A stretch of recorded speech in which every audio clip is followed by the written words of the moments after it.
Hi everyone, Shayla Gallagher here, the author of The Cursed Promise, back again for another video where I'll be answering a question. And that question is, and I'm paraphrasing because it was a longer comment, is how exactly do you start a story and make it interesting, and then keep that interest flowing throughout the book? So, let's begin. So to start off, this question was asked a while ago, and by a while ago I mean like a week ago, but I've been insanely busy, so I'm so sorry it took me this long to make a video on it. I hope you can forgive me. I promise I didn't forget about you, obviously, and I really appreciate all the support.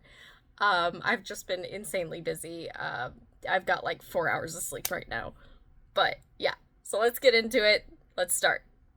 So I feel like keeping your story interesting right at the beginning and then throughout is a really common struggle that most authors fall into. Even I struggle with this. Like it's not an easy thing.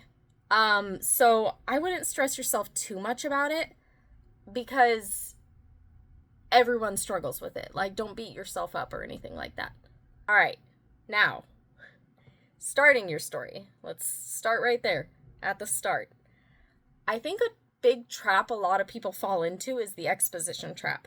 You start your story and you want to give your audience all that information that you have in your brain right at the beginning. That's a good idea in theory. But there's a way to do it to where you're not boring your audience. I see a lot of authors, even big authors, who fall into that trap where they give you every single character exposition, a long monologue from one character to another, right at the beginning. And a lot of people, I know when I read it, it tends to slow down the story and tends to kill my interest. Because I'm like, okay, we can spread this out. Like, you can have something where I find out this character is someone's brother just by how they interact with each other. You don't need to be like, oh, my name is this. I have this many brothers. These are their names. I'm going to save the, I was tasked with saving the world. I'm in this military unit. I'm doing this. You can do something like, if they're in a military unit, I slap my patch onto my arm. The 33rd unit. Boom. Done. One sentence. Your reader automatically knows they're in a military unit. Now, though, they don't know why they're in that military unit.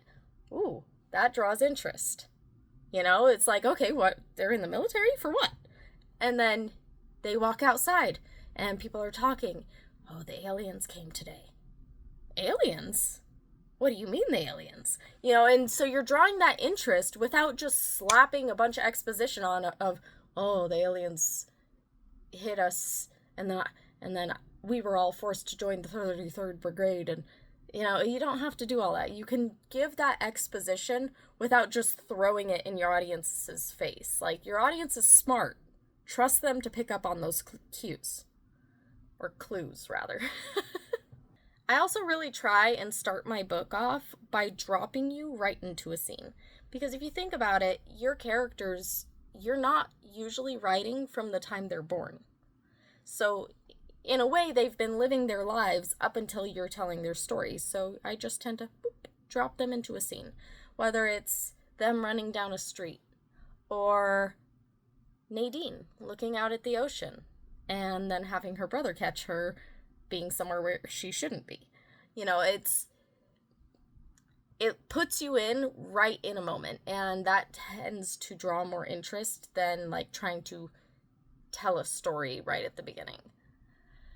There's nothing wrong with telling a story at the beginning. I want to like make that very clear. There is good ways to do that. That's just how I prefer to do it. Now to continue, when writing a story, a lot of people tend to think that the way to keep interest is to make sure your story is go, go, go, go, go. One action after another, after another, after another, after another, after another. And it makes your audience feel like they can't breathe. Or it can make your audience almost numb to the action. Where it's like, okay, at this point, is there any moment where, like, people aren't going to be at peril? You know, it's okay to have lower stakes. And those lower stakes can still keep your interest going throughout your story. So think about a suspense novel. Everything is going slow. Even a moment where the detective is flipping through a book and he's investigating. Nothing really is happening. That could be seen as a very boring scene. But you have that inner monologue, and there's usually a timeline.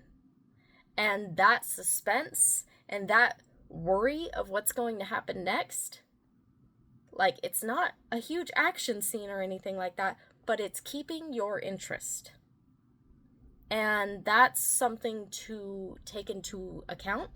It's not about how fast your story's going per se, it's about making your audience wonder what's going to happen next. Stories are hard to keep consistently interesting. You are going to have moments where things slow down, inevitably. You cannot keep everything go, go, go, go, go, go, like I said before. So, when writing your first draft, just get your main facts out. Don't worry about keeping it interesting. If you're stuck on a scene, just put, they ate dinner. Boop, bye. Worry about that scene later. That's for the rewrite. Bye-bye. Keep yourself going. Get that first draft out. That's what's most important. The bare bones of your story. I can't tell you how many times I just give up and say, she was mad. Boop. And then in the rewrite, I'll come back and I'll explain why she's mad. I'll go into her actual emotions in the scene.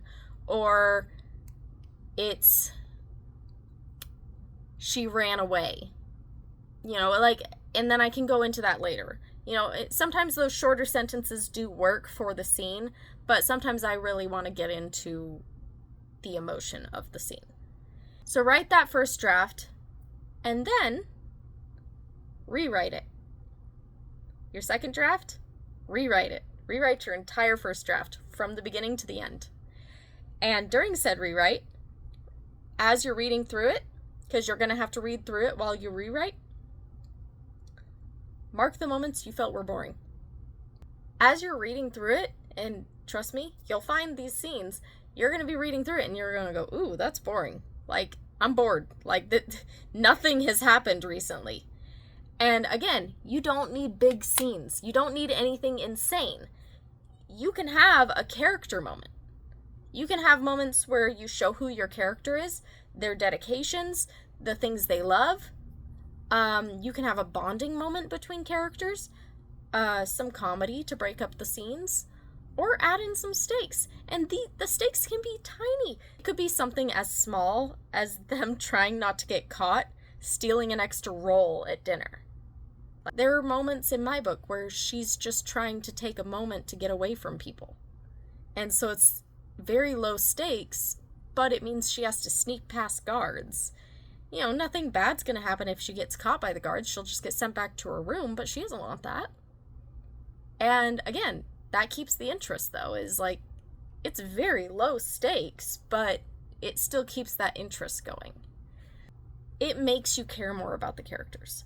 That should ultimately be your goal of most books, is making your audience care about the characters, because most people stay for the characters. I can't tell you how many books I've read where the plot isn't the best. Or even movies where the plot's not the greatest, but I really care about the characters, so I stay with it. And so make people care for your characters, and ultimately, obviously try your best to make the plot interesting. And honestly, just have fun with it. You're gonna find your readers no matter what. You're gonna find someone who loves your book. So something my husband told me that I really held on to when I published my first book is I was really afraid people would hate it. And his response was, they might. But not everyone will. And that's okay. Not everyone's going to like your book, and that's okay. Not everyone likes The Hunger Games. Does that mean it's not a good book? Does that mean that she's a failure as an author? No. Because there is people out there who love it. And you're going to find your audience, and you're going to find people who love your book and who love your writing style. And that really helped me, because it's okay if people don't like your book. You know, there's a lot of people who won't read Lord of the Rings because the way he writes is a lot more expositional and a lot more wordy, you know, as people say, like, he spends a whole page describing a blade of grass. But some people absolutely love those books. You're gonna find your audience, and I think that find your writing style, and the rest will follow. So that's all I have for today. I really, really hope that advice helped, even just a little bit. And honestly, trust yourself. You've got this. Your books are going to come out amazing. As I said, I've got like 4 hours of sleep, so I'm struggling real hard right now. I've had to re-record this a few times. My book, The Cursed Promise, is on Amazon or Barnes & Noble, so you guys can get it there. And I hope you guys are having an amazing day. Thank you for watching, and yeah, so bye!